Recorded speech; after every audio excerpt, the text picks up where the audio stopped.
Kafka, Kafka, Kafka, Kafka, Kafka.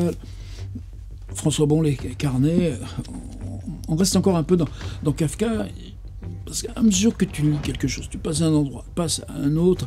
Là, dans le journal, toujours cette édition qui pour moi est un petit peu fétiche, on la trouve en poche, la traduction Marthe Robert, 1954, et tout au bout, est-ce que vous vous souvenez de ça?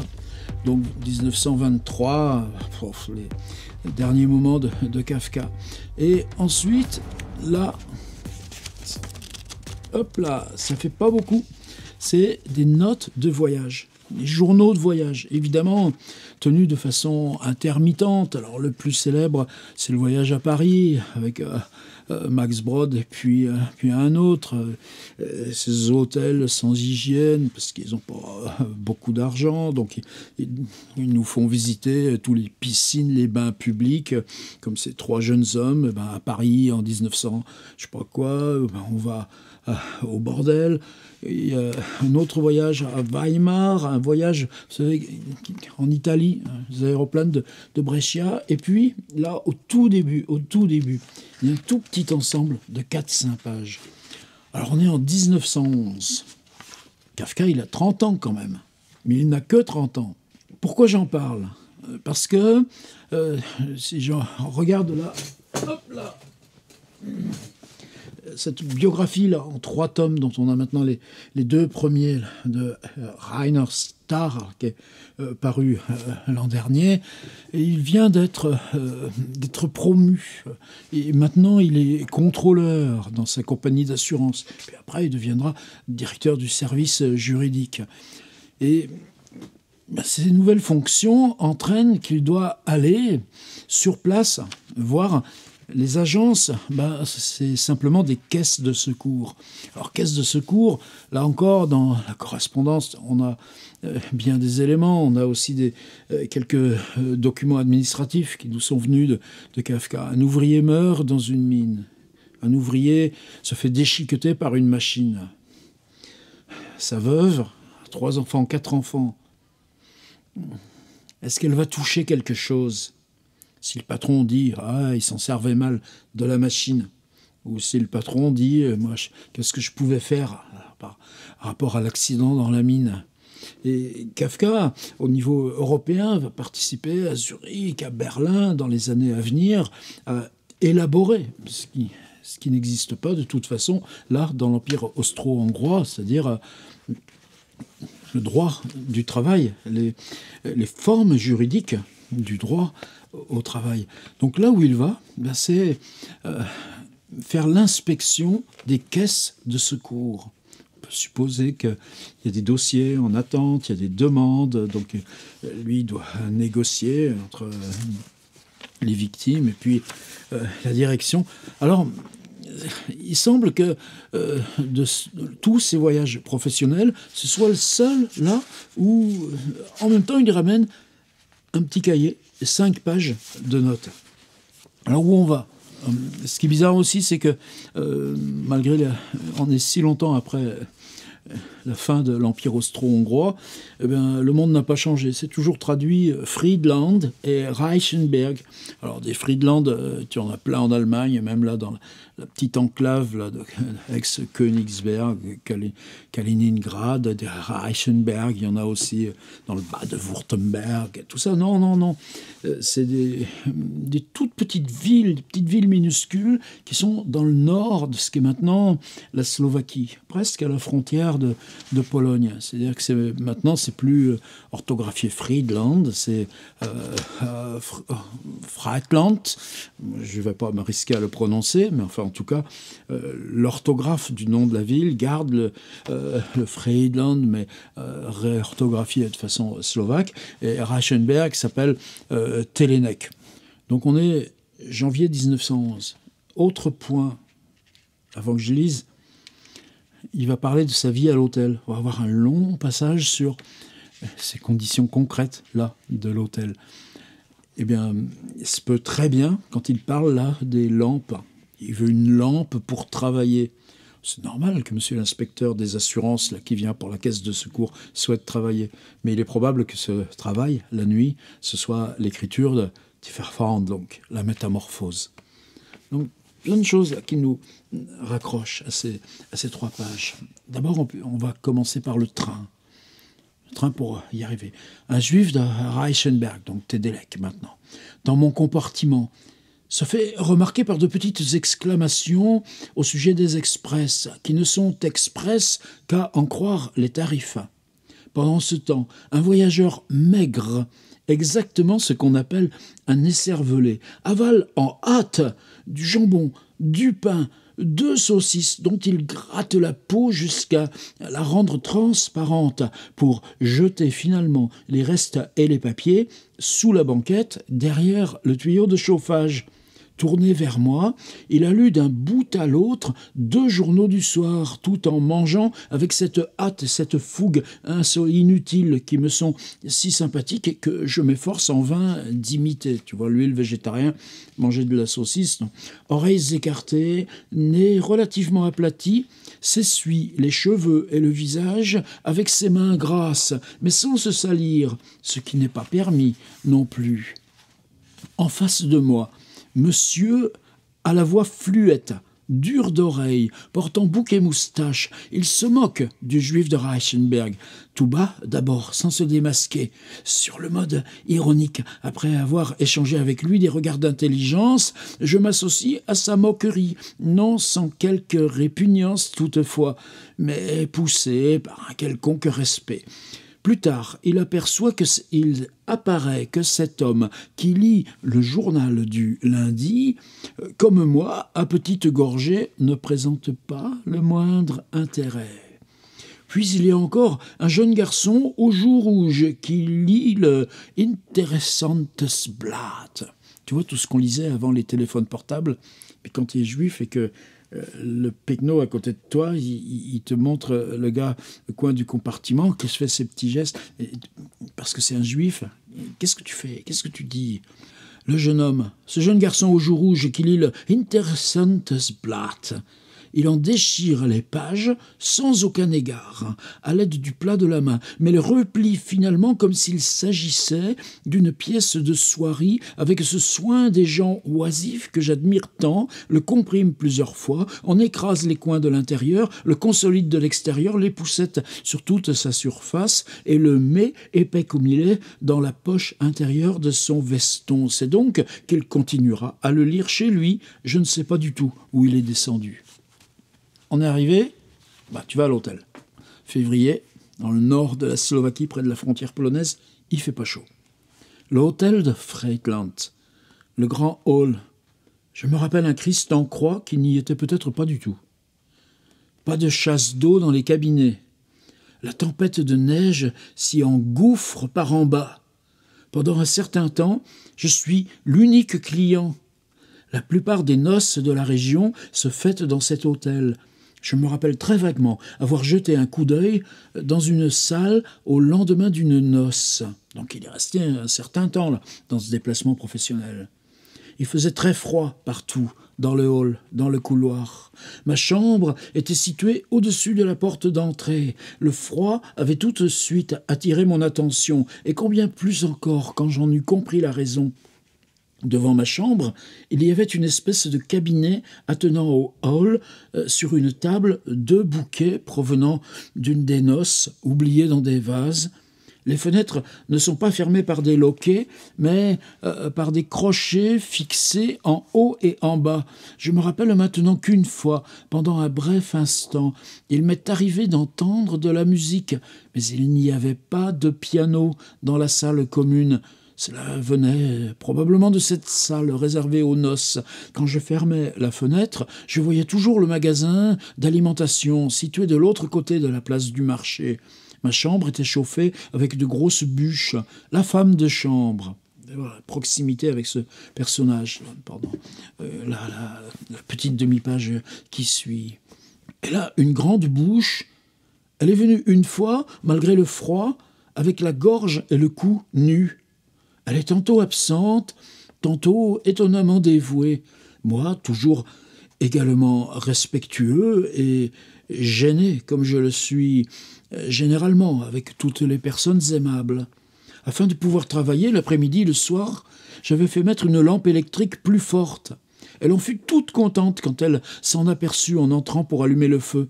« C'est vrai, elle dit, on ne pouvait pas travailler avec l'autre lampe. » Ah, avec celle-ci non plus, je dis, après avoir poussé quelques exclamations pleines de vivacité, comme celles qui me viennent malheureusement toujours à la bouche quand je suis dans l'embarras. Et je ne trouvais rien de mieux que de réciter ma propre opinion comme une leçon que je sais déjà par cœur, à savoir que la lumière électrique est toujours à la fois trop crue et trop faible. Là-dessus, elle continua à allumer le feu sans rien dire. C'est seulement quand j'ajoutais « D'ailleurs, j'ai simplement fait marcher l'autre lampe un peu plus fort » qu'elle dit qu'elle rit un peu et que nous fûmes d'accord. En revanche, il y a des choses que je sais faire.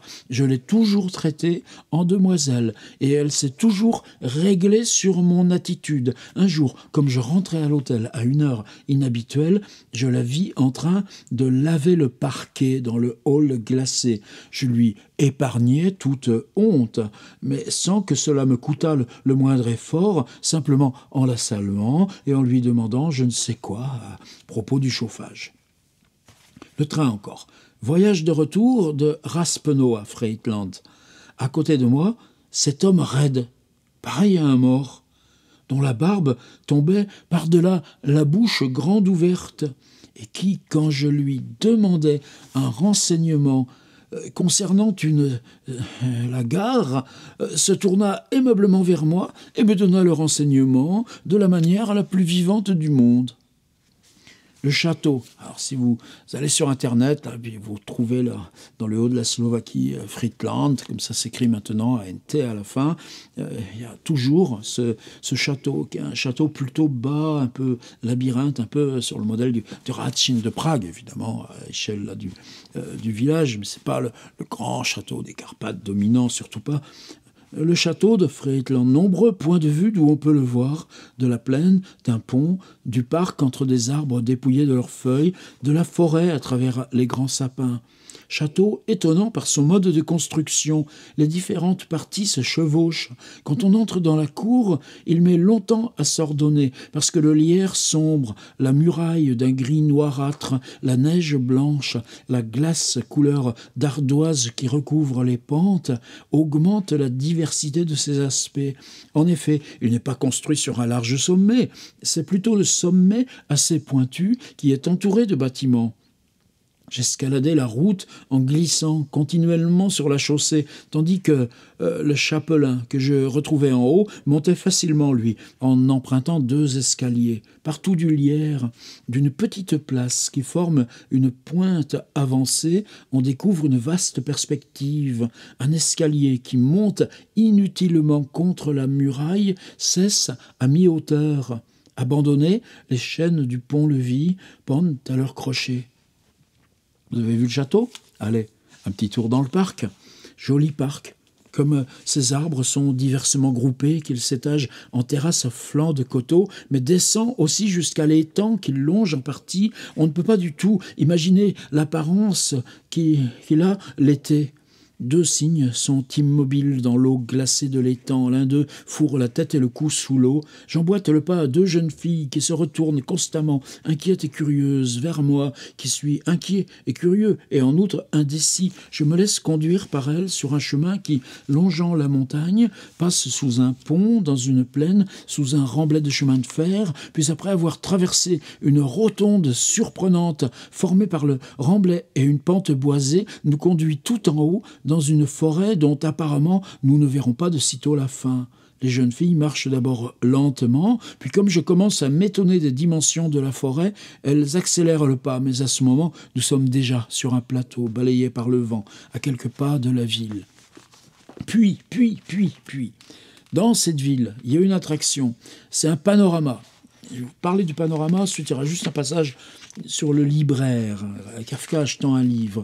Et ce panorama, moi, c'est celui qui m'avait renvoyé ça, c'est Patrice Rollet, donc un théoricien du cinéma, qui avait publié chez Paul, il y a 6 ou 7 ans, je crois que c'est...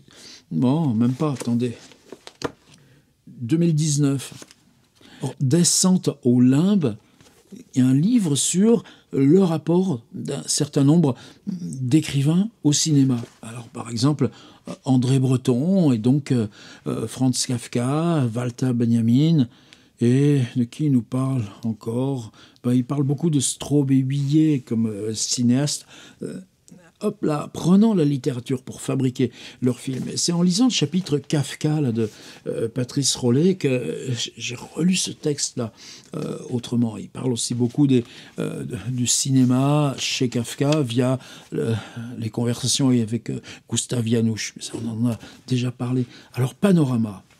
Et moi, j'ai vu un panorama comme ça. C'était pas à cet endroit-là, mais pas si loin. C'était à Wrocław, en Pologne. Parce que, une fois l'Empire austro-hongrois disparu, l'écroulement là, de la Prusse, il n'y avait plus de Pologne. Et ensuite, il y a eu l'occupation russe. Puis l'indépendance est là. Alors, ce panorama, c'est une grande salle, comme le théâtre du Rond-Point à Paris. Si vous allez par derrière, il y a toujours une porte qui ne sert plus maintenant. Et avec l'inscription panorama, mais il y en avait 120, 130 dans Paris. Vous savez qu'on a un passage des panoramas. Tu pouvais aller voir une présentation du pôle Sud, une présentation de traverser les océans. Et voilà cela. Donc c'était une de ces grandes batailles de l'histoire nationale polonaise. Et donc tu rentres par le milieu, là, dans cette espèce de cercle. C'est pas exactement ce que décrit Kafka. Et il y avait une grande toile, donc circulaire, 360 degrés autour de toi. Et devant, tu vois des bouts de ferraille, des trucs qui restent par terre. C'est de la terre, de la vraie terre. Et si tu suis comme ça du regard ces objets jusqu'au périmètre de la salle, là où commence la toile, tu peux pas voir la différence. C'est-à-dire que l'endroit où tu passes de l'objet réel jusqu'à la toile qui représente ces objets, c'est conçu pour que ça te soit indistinct. D'où cette impression d'illusion de réalité, et d'où le fait que ces panoramas, avec l'arrivée du cinéma, vont tous disparaître. Relisez Walter Benjamin sur ces questions. Panorama de l'empereur, seule distraction de Friedland. Je ne m'y sens pas très à l'aise parce que je n'étais pas préparé à me trouver devant une installation aussi élégante. J'étais entré avec des chaussures couvertes de neige, et maintenant, assis devant les verres, je ne touchais le tapis que de la pointe des pieds. J'avais oublié le fonctionnement des panoramas, et l'espace d'un instant, je crus que j'allais devoir me promener d'un fauteuil à l'autre. Le spectacle est dirigé par un vieux monsieur qui, assis à une petite table, sous une lampe, lit des numéros de l'Illustratierte Welt, le monde illustré, comme en France on avait l'illustration, réunis en volumes. Au bout d'un moment, il fait marcher une lanterne magique. C'est la même période, celle que Proust décrit au début de la recherche. Plus tard, arrivèrent temps. Mais attendez, lanterne magique, ça commence, on en a déjà plein du XVIIe siècle, et à la Cinémathèque de Paris-Bercy, où sont archivés là, justement tous ces cartons là, qu'on faisait, ou ces verres là, qu'on installait sur les lanternes magiques, on en a 15 000. Alors là, c'est quoi la lanterne magique ? Au bout d'un moment, il fait marcher une lanterne magique spécialement pour moi. Plus tard arrivent encore deux dames d'un certain âge qui s'assied à ma droite, s'assoit à ma droite, puis une autre qui prend place à ma gauche. Puis une autre qui prend place à ma gauche, Brescia, Crémone, Vérone. Les gens là-dedans ont l'air de poupées de cire. On projette des images photographiques et vous allez voir. Les gens là-dedans ont l'air de poupées de cire, avec les pieds qui collent au pavé. Monument funéraire, une dame avec une traîne qui s'étale sur un escalier bas entr'ouvre une porte tout en jetant un dernier regard derrière elle. Une famille au premier plan, un jeune homme lit, une main sur la tempe. À droite, un jeune garçon tend un arc sans corde. Monument du héros Tito Speri. Ses vêtements lui flottent sur le corps, négligés et enthousiastes. Blouse, chapeau à large bord. Et c'est là ce passage que Patrice Rollet avait repris comme appui. Et, oui, c'est des choses comme ça qui sont toutes petites. C'est nous, ça, la littérature. Et quand tu le relis, tout d'un coup, ça s'ouvre. Alors, qu'est-ce que c'est sa phrase? Les images, donc ces images fixes, mais projetées comme le cinéma, par la lanterne magique. Les images sont plus vivantes qu'au cinéma parce qu'elles permettent au regard le repos qu'il a dans la réalité. Les images sont plus vivantes qu'au cinéma parce qu'elles permettent au regard le repos qu'il a dans la réalité. Le cinéma prête aux objets qu'il montre l'inquiétude de son mouvement. L'immobilité du regard me paraît plus importante. Le cinéma prête aux objets qu'il montre l'inquiétude de son mouvement, l'immobilité du regard me paraît plus importante. Le sol lisse des cathédrales à portée de notre langue. Pourquoi n'utiliserait-on pas ce moyen, la lanterne magique et les photographies fixes, pour combiner le cinéma et le stéréoscope? Vous savez, parce qu'à l'époque, vous prenez les textes d'Artaud sur les cinémas, la couleur, ça ne lui vient pas à l'idée que le cinéma puisse être en couleur, pas plus que la photographie, même s'il y a déjà Albert Kahn, c'est le musée de Boulogne qui fait là, ces photogrammes en couleur, déjà à l'époque, là, vers 1910, en tout cas avant la guerre 14-18, mais les images en relief, c'est des petites plaques de verre avec deux photographies avec des angles légèrement distincts. Quand vous mettez les yeux là devant le boîtier avec les petits œilletons, les deux images se combinent et vous voyez en relief. Donc Artaud croit, donc un peu plus tard, vers 1926, à l'arrivée imminente du cinéma en relief. Et Kafka, il en est là. Pourquoi n'utiliserait-on pas, puisque la lanterne magique dans le panorama, c'est l'art de faire surgir les silhouettes devant vous, comme illusion de présence. Et comme ça rejoue aussi sur les questions là, du roman, et tous ces personnages qu'il prend dans la réalité, comme il saura les faire exister. Pourquoi n'utiliserait-on pas ce moyen pour combiner le cinéma et le stéréoscope? Affiche portant les mots Pilsenführer. J'en ai vu de semblables à Brescia. Donc le voyage à Brescia, c'était en 1909. Il n'est pas là dans le journal de voyage. Par contre, il y a un récit dans l'œuvre littéraire. Souvenir, ça s'appelle Les aéroplanes à Brescia. Et il y a plus de distance entre les choses que l'on entend raconter et ce qu'on voit dans un panorama qu'entre le panorama et les choses réellement vues. Ouais, c'est difficile à comprendre. Pour moi aussi, il y a plus de distance entre les choses que l'on entend raconter et ce qu'on voit dans un panorama qu'entre le panorama et les choses réellement vues. Foire à la ferraille de Crémone. À la fin, j'ai voulu dire au monsieur combien tout cela m'avait plu, mais je n'ai pas osé. Tout Kafka, ça. On m'a donné le programme du prochain spectacle, ouvert, de 10h à 10h. Et vous voyez, c'est trop beau pour pas aller jusqu'au bout. Donc, acheter un livre, ça vous arrive, vous, encore? Ouais, maintenant, c'est facile d'acheter un livre. Tu viens sur le site Tiers Livre, puis tu passes à Librairie Tiers Livre, tu choisis, et voilà. Pour Kafka, en 1911, j'avais remarqué dans la vitrine d'un libraire, c'est-à-dire que même dans ces petites villes, Friedland, là, Slovaquie, au bord de la frontière polonaise, eh bien, tu avais une librairie. J'avais remarqué dans la vitrine d'un libraire le Literarischer Ratgeber, publié par la société Dürer. Je décidai de l'acheter, puis changeai d'avis.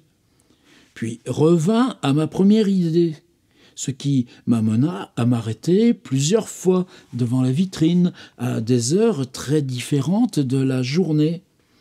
Le magasin, les livres, me paraissaient tellement abandonnés. Je ne sentais qu'ici ce qui reliait Friedland au monde, et le lien était si mince.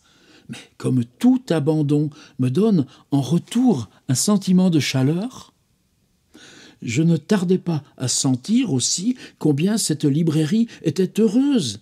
Et une fois même, j'entrai ne fût-ce que pour voir l'intérieur. Personne ici ne demandant les ouvrages scientifiques, les belles lettres étaient presque mieux représentées sur les rayons que dans les librairies citadines. Une vieille dame était assise sous une lampe électrique pourvue d'un abat-jour vert. 4 ou 5 exemplaires du Kunstwort que l'on venait juste de déballer me rappelèrent que nous étions au début du mois. La dame, refusant mon aide, alla sortir de la vitrine le livre dont elle connaissait à peine l'existence et me le remit. S'étonna que je l'eusse remarqué derrière la vitrine couverte de glace.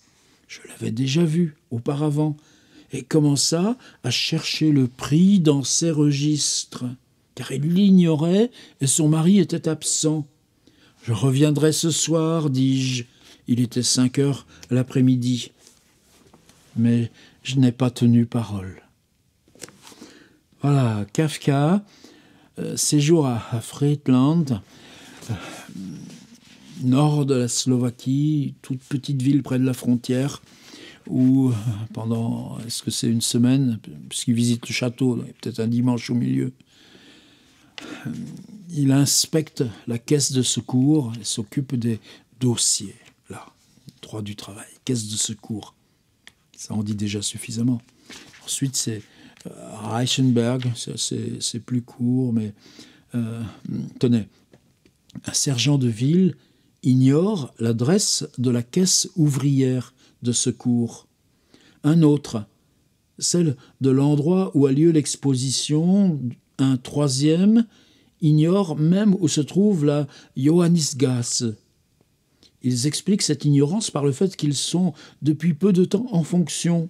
Pour avoir une adresse, il faut que j'aille au poste de police où un bon nombre d'agents se reposent diversement, tous en uniforme, un uniforme qui surprend par sa beauté, son aspect neuf, ses couleurs vives, et d'autant plus que partout ailleurs, on ne voit que de sombres manteaux d'hiver.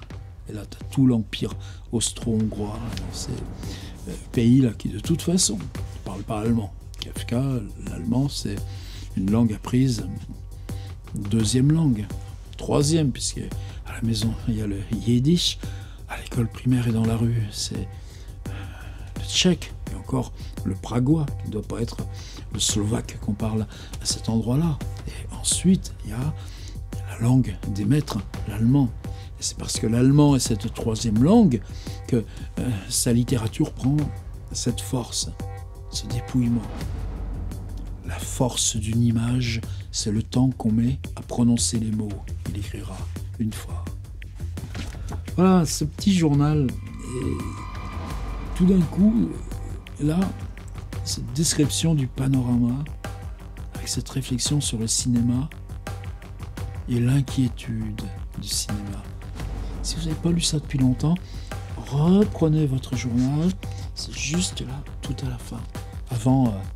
le récit est beaucoup plus classique et connu des aventures de ces jeunes hommes dans Paris. Ciao.